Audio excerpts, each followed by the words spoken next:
آج عدالت میں یہ بھی بتایا کہ 14 صحافیوں کو ٹارگٹ کلنگ کی گئی ہے اور ان میں سے کوئی ایک بھی ایکسیڈنٹ میں نہیں مارا گیا, کوئی گولی سے مر گیا, کوئی دھماکے سے مر گیا. تو یہ صورتحال ہے جس پر اب عدالت نے فیصلہ محفوظ کر لیا ہے. امید کرتے ہیں کہ جلد فیصلہ آئے گا, اور اس میں میرے خیال میں عدالت کو بھی نہیں گھبرانا چاہیے. جوڈیشل کمیشن بنائے, سپریم کورٹ میں جو معاملہ چل رہا ہے وہ چل رہا ہے, اس میں کیا مسئلہ کیا ہے کہ سپریم کورٹ نے کب روکا ہے کہ جوڈیشل کمیشن نہیں بنانا. اگر سپریم کورٹ میں کاروائی چل رہی ہے وہ روک دے, اگر وہاں پہ کوئی روکا نہیں ہے تو پھر میرے خیال میں جوڈیشل کمیشن بنانے میں کوئی قباحت نہیں ہونی چاہیے, اور بالکل بنانا چاہیے تاکہ اس کو شفاف انداز میں اس کو انکوائری کر لی جائے. بالکل آپ اپنے منطقی انجام تک پہنچے. اچھا, اسی میں سلمان صاحب باقی صحافیوں کا بھی ذکر ہو رہا ہے. ایک صحافی ہے محمد بچل, ان کو مسلح افراد نے جو ہے وہ قتل کر دیا ہے آج, اور ان کے قاتل بھی ظاہر ہے کوئی گرفتاری ابھی تک ممکن نہیں ہے. ماضی کی ایک ہمارے ہاں روایت ہے. اس کے ساتھ ساتھ آپ کو پتہ ہے نصر اللہ گڈانی جو ہیں وہ بھی سندھ کے علاقے سے ہیں. ویسے یہ محمد بچل یہ بھی سندھ میرپور ماتھیلو سے ہیں, اور گڈانی صاحب کا بھی تعلق اسی علاقے سے. وہاں پہ یہ صورتحال ہے. اس سے پہلے وہ ناظم جوکھیو والا وہاں پہ بھی ہمارے سامنے ہے, وہاں پہ بھی ایک بڑی صورتحال عجیب و غریب ہے. آپ سمجھتے ہیں ان کو انصاف مل پائے گا؟ جی, میں اپنے دوستوں کی, اپنے پینلسٹ کے اوپر جو ہیں وہ بڑا حیرت انگیز ایک معاملہ ہے, سوچ میں ہی پڑ جاتا ہوں کہ یہ کیا کس سٹیٹ آف مائنڈ کے اندر بات کر رہے ہیں. آپ کینیا کی عدالتوں کے اندر جانا چاہ رہے ہیں اور جوڈیشل کمیشن بنانے کی بات کر رہے ہیں. ادھر سندھ کے اندر جب سے سال شروع ہے 11 صحافی جو ہے وہ شہید ہو چکے ہوئے ہیں. جو گھر کے اندر ہو رہا ہے پہلے اس کی تو انویسٹیگیشن پوری کروا لیں کہ وہاں پہ کیا چل رہا ہے, ان لوگوں کے ساتھ کیا ہو رہا ہے. جو کینیا والے کیسز ہیں ان کو بھی یقیناً دیکھنا چاہیے, اور دیکھا جا رہا ہے, اور پریورٹی کے اوپر یہ کام ہو رہا ہے. تو یہ جو صورتحال ہے یہ ہر طرف ہی بہت زیادہ تکلیف دہ ہے, چاہے وہ پاکستان کے اندر ہو یا پاکستان سے باہر ہوں.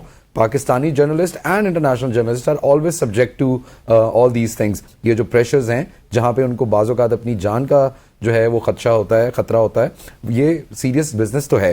جہاں تک رہی بات کہ حکومت کیا کر رہی ہے اور حکومت کیا کر سکتی ہے, دیکھیں جو اس کی فیکٹ فائنڈنگ رپورٹس ہوں گی وہ میرے خیال میں بہت زیادہ دھماکہ خیز ہوں گی, جو گورنمنٹ اینٹیسپیٹ کری ہے یا ہمارے ملک کے جو پالیسی میکرز ہیں وہ اینٹیسپیٹ کریں. کیونکہ میرا اپنا ذاتی خیال ہے کہ ارشد شریف شہید کے قتل کے جو تانے بانے ہیں وہ بہت غلط جگہ کے اوپر نکلیں گے. شاید ہم لوگ ان چیزوں کے لیے تیار نہ ہوں. اور اس سلسلے میں ایک چیز آپ لوگوں کے ساتھ یقیناً شیئر کر سکتا ہوں, اور وہ یہ کہ ایک عدد جنرل اس وقت انڈر انویسٹیگیشن ہیں, اور ان سے بہت ساری چیزوں کے اوپر پوچھ گچھ ہو رہی ہے. اور یہ بات خارج از امکان نہیں ہے کہ اس ایک واقعے کے اوپر, وقوعے کے اوپر بھی انویسٹیگیشن ان سے کی جا رہی ہو. تو تھوڑا سا اس کے اوپر وقت دیں. یقیناً اس کے جو فائنڈنگز ہوں گی یا جو شواہد ہیں, چاہے وہ پاکستان میں ہیں یا جو پاکستان سے باہر ہیں, وہ جب عوام کے سامنے رکھے جائیں گے تو پیپل وڈ نو کہ یہ سارا کچھ کیا چل رہا ہے, کون کس کو کس طرح دباتا ہے, آرم ٹوئسٹنگ کس طرح ہوتی ہے, جرنلسٹ جو ہیں ان کو کس طرح ڈرایا دھمکایا جاتا ہے, کیا ان کے ساتھ وقوعے واقعات ہوتے ہیں, ان میں سے کتنے رپورٹ ہوتے ہیں, کتنے رپورٹ نہیں ہوتے. اب یہ جس طرح محمد بچل گنیوں کی آپ بات کر رہے ہیں جن کا کل جو ہے وہ قتل ہوا, ان کو شہید کیا گیا کچے کے علاقے کے اندر. نصر اللہ گڈانی کی آپ نے بات کی, اس کے اندر تو جو ہے وہ نامینیٹڈ تھے غالباً لوگ, اور اس کے بعد وہ وہاں سے عدالت سے ان کو ریلیف بھی مل گئی اور پھر وہ وہاں سے بھاگ بھی گئے. ان کے جو تھے وہ دو ملزمان تھے, خالد لنڈ اور ان کے دو بیٹے شہباز اور خالد لنڈ صاحب ہیں, ان کے ساتھ ضمانت مسترد ہوئی تھی عدالت. دیکھیں اب یہ تکلیف دہ معاملات ہیں نا کہ آپ اب انویسٹیگیشن اور جوڈیشل کمیشن بنانا چاہ رہے ہیں ارشد شریف شہید صاحب کے معاملات کے اندر, جو آپ کے اپنے ملک کے اندر عدالتوں میں ہو رہا ہے اس کے اوپر تو خدا را توجہ دیں. ہم سب اس فریٹرنٹی کے لوگ ہیں شاہ جی. اس سے پہلے کہ ہماری بھی خبریں چل رہی ہیں اور آپ ہمارے اوپر افسوس کر رہے ہوں یا ہم اپنے باقی ساتھیوں کے اوپر افسوس کر رہے ہوں, اس میں میرا خیال ہے جو ہماری جرنلسٹک کمیونٹی ہے اس کو بھی بہت ڈراسٹک سٹیپس لینے چاہیے. صرف گیدڑ بھپکیوں تک بات نہیں رکھنی چاہیے. حامد میر صاحب تھوڑے دنوں پہلے ایکٹیویٹ ہوئے تھے اور انہوں نے کہا کہ کسی کو کوئی دھمکی امیز میسج آئے تو وہ اپنے پروگرام میں شیئر کرے, یہ کرے وہ کرے. اس کے بعد پھر وہی ریٹورک بڑک بازی کرتے ہیں, پھر خود ہی پیچھے ہٹ جاتے ہیں. یہ درخواست بھی میر صاحب ان چیزوں پہ واقعی توجہ ہونی چاہیے, خاص طور پہ جو جرنلسٹ تک کا جو معاملہ ہے. اگر ہم ہی اپنے صحافی بھائیوں کے لیے آواز نہیں اٹھائیں گے اور ان کے لیے نہیں لڑیں گے اور ان کو محض ایک خبر کے طور کے اوپر چلا کے آگے بڑھ جائیں گے, تو پھر کیا دوسرے لوگ ہمارا کیا جو ہے اس سے کوئی پالیسی بنائیں گے یا کیا ہمارے لیے کوئی بہتری لے کے کنکریٹ جو ہے وہ سٹیپس لینے چاہیے, اس پہ خود صافی ذمہ داری ہے. لیکن بہرحال ظاہر ہے ڈیمانڈ تو عدالت سے کی جاتی ہے, درخواست عدالت میں ہی کی جا رہی ہے اس وقت, اور اب دیکھنا ہے کہ وہ اس پہ کیا کرتے ہیں. اس کے ساتھ ساتھ ہم اگلے ٹاپک پہ بات کریں گے کہ ایران نے پاکستان کو جو نوٹس دیا ہے, ایک وارننگ دی ہے, اس کے بعد کیا معاملات ہوں گے اور کیا حقیقت ہے, آپ بات کریں گے بریک کے بعد, ساتھ رہیے گا. Welcome back. آگے بڑھتے ہیں اور بات کرتے ہیں Iran Pakistan gas pipeline منصوبے میں اس وقت جو موجودہ صورتحال ہے اور ایران نے کیا کہا ہے. میں ثناء اللہ خان صاحب آپ سے جاننا چاہوں گا, آپ کیا سمجھتے ہیں کہ ثالثی عدالت میں جانے کے حوالے سے کہا گیا 22 ستمبر میں گیس پائپ لائن ظاہر التوا کا شکار ہے پاکستان کی جانب سے, پہلے بھی ہم نے ان سے وقت مانگا ہے. آپ کیا سمجھتے ہیں اگر یہ صورتحال پیش آتی ہے تو پاکستان کو کیا نقصان ہو سکتا ہے؟ دیکھیں یہ جو ایگریمنٹ ہوا تھا نا 2009 میں, تو وہاں میں خود بھی موجود تھا, آصف زرداری اور ایران کے جو صدر تھے اس وقت کے, یہ گیس سیل پرچیز ایگریمنٹ اس کو کہتے ہیں, یہ ہوا تھا. اس کی 25 سال مدت تھی اور اس میں جو گارنٹر تھا وہ جو یہ آپ کی انٹرنیشنل کورٹ آف آربیٹریشن ہے وہ تھی, اس میں شامل ہوتی ہے, وہ فرانس میں ہے اس کا ثالثی عدالت.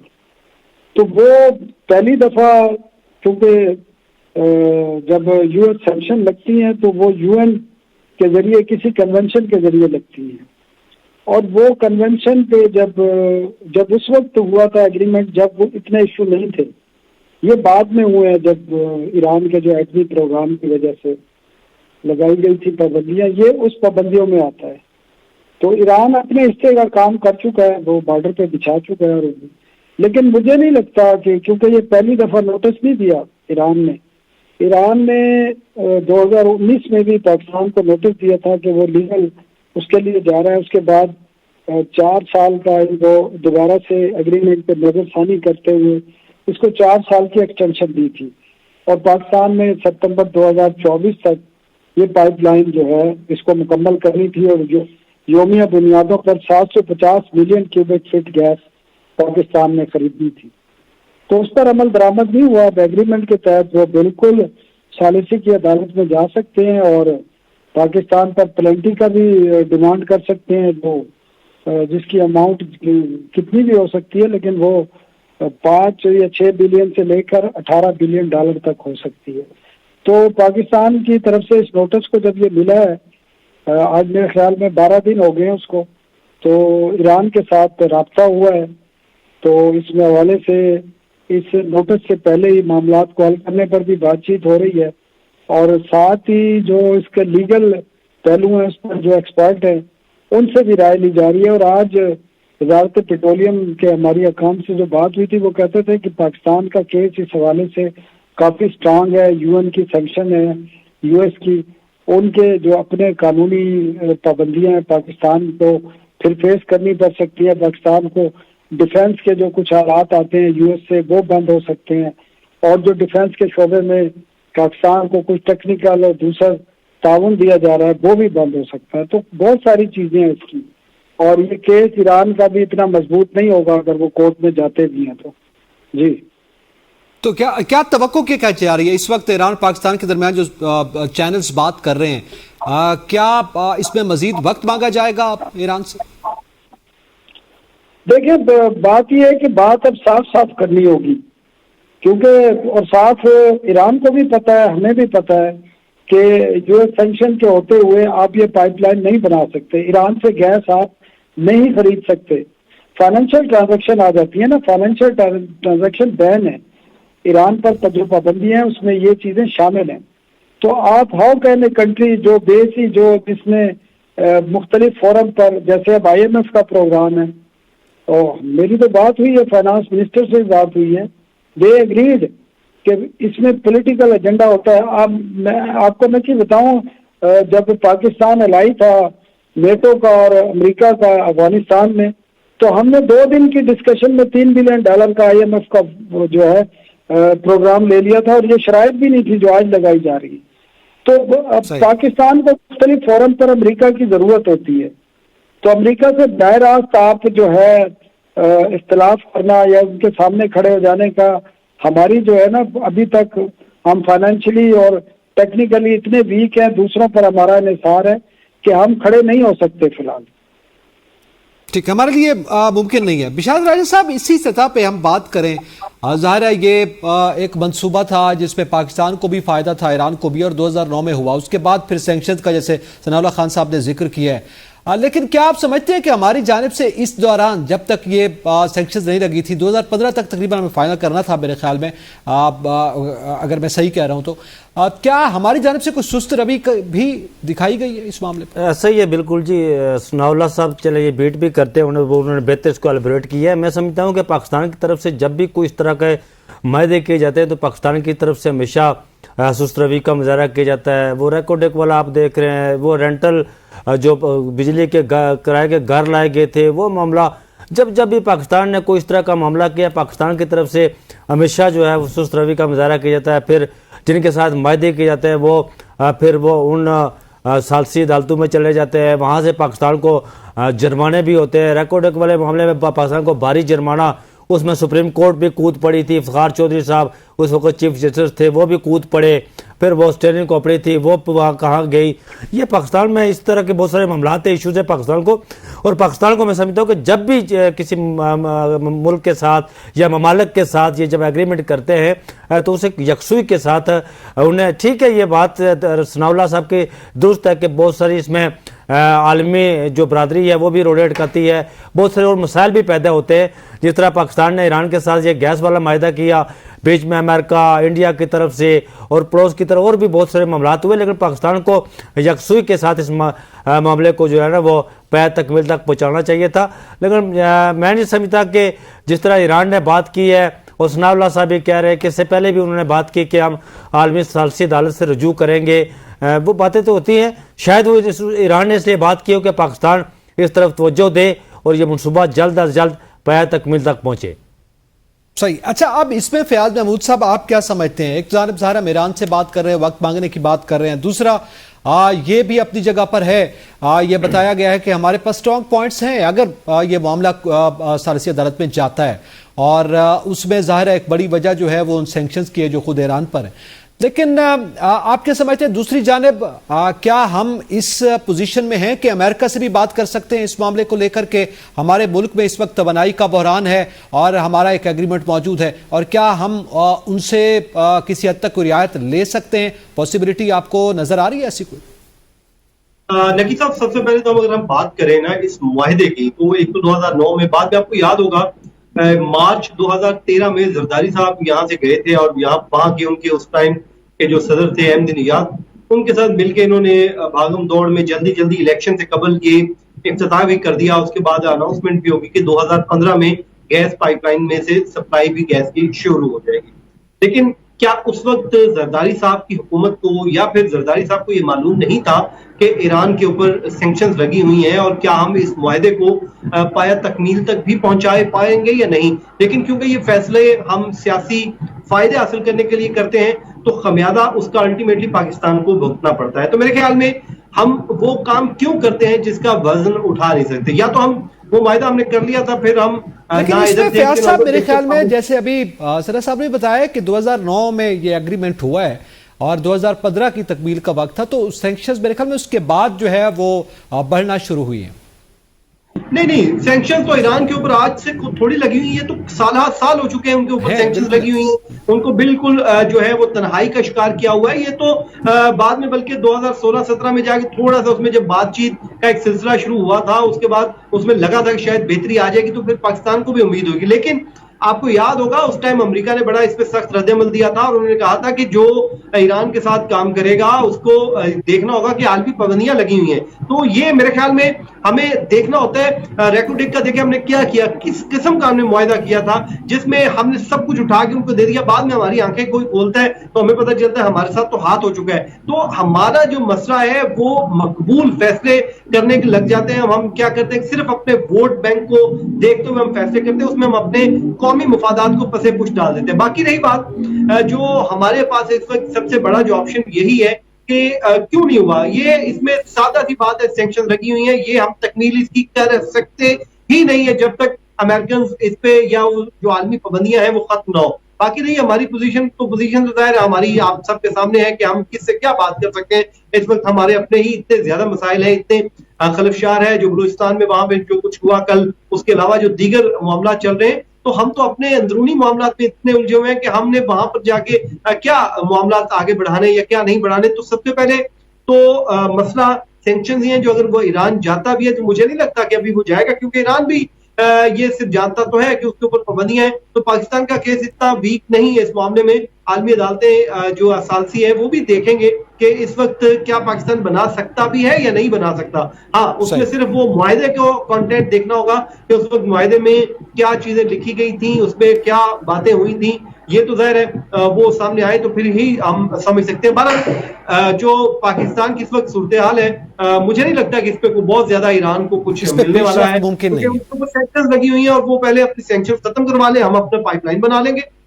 صحیح. اچھا, اب اس میں سلمان نیز صاحب, ایک جانب تو یہ صورتحال ہے کہ ہم ایگریمنٹ کرتے ہیں اور بذات خود ایگریمنٹس کے حوالے سے بھی سوال ہیں کہ وہ سیاسی مقبولیت کی بنیاد پر ہیں یا وقت کے تقاضوں کی بنیاد پر ہیں یا اس میں بعد میں کوئی مشکلات آئی ہیں. دوسری جانب اس وقت ہم جہاں کھڑے ہیں, جس سٹیٹس کا ہم ذکر کر رہے ہیں کہ ہم ایون کہ بات نہیں کر سکتے, ظاہر ہے ہم قرضوں میں جکڑا ہوا ملک ہیں, وہاں پہ ہمارے وزیر اطلاعات تارڑ صاحب کا کوئی دیر پہلے بھی بیان شام کو آج سامنے آیا, انہوں نے کہا بہت سے ترقی یافتہ ممالک جو ہیں وہ پاکستان کی طرف دیکھ رہے ہیں.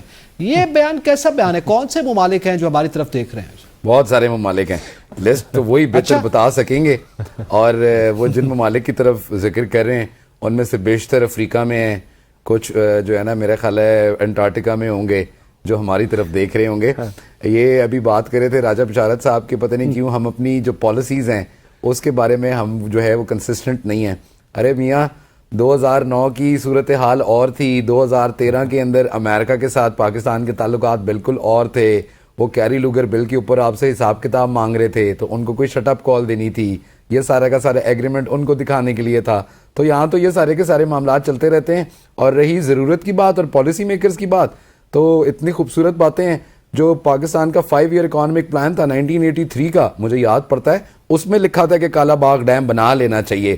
تو ہم 40 سال سے اپنے لیے ڈیم نہیں بنا سکے, تو یہاں سے گیس پائپ لائن اور اس کے بعد آئل کی پائپ لائنیں, اور وہ مجھے یاد ہے پچھلی گورنمنٹ کے اندر انہوں نے کراچی کے اوپر آف شور ڈرلنگ کی تھی, اور انہوں نے کہا کہ بھائی دنیا انسان کی تاریخ کا پچھلے 2500 یا پتہ نہیں 2.5 لاکھ سال میں سب سے بڑا تیل کا خزانہ مل گیا ہے کراچی کے آف شور. اس کے اندر وہ چنوٹ اور لویا بھی ملا تھا, جدا جو دل کرتا ہے وہ ایک باری پاکستان جو کٹ لیتا ہے, جس کا جو دل کرتا ہے وہ پاکستان کے اندر سے برآمد کر لیتا ہے.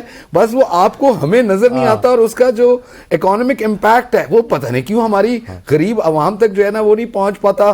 جب میں بچپن میں وہ مطالعہ پاکستان پڑھتا تھا تو پاکستان کے اندر گیس کے سب سے بڑے ذخائر تھے, پھر تھوڑا بڑا ہوا تو پتہ لگا ریکوڈک کے اندر پوری دنیا کا سونا وہاں پہ پڑا ہوا ہے, پھر پتہ لگا کہ پتہ نہیں اور تیل نکلا ہے اس کے اندر سے, آیا ابھی تک کچھ نہیں ہے.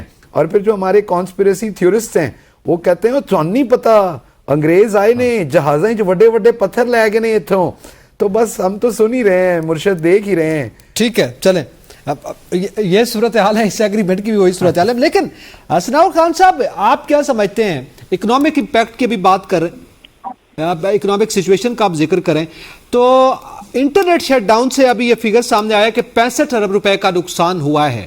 ایک تو یہ تصدیق کیجئے گا ہماری, اور دوسرا 8 کروڑ تقریباً 30 لاکھ جو ہے وہ لوگ بھی متاثر ہوئے ہیں.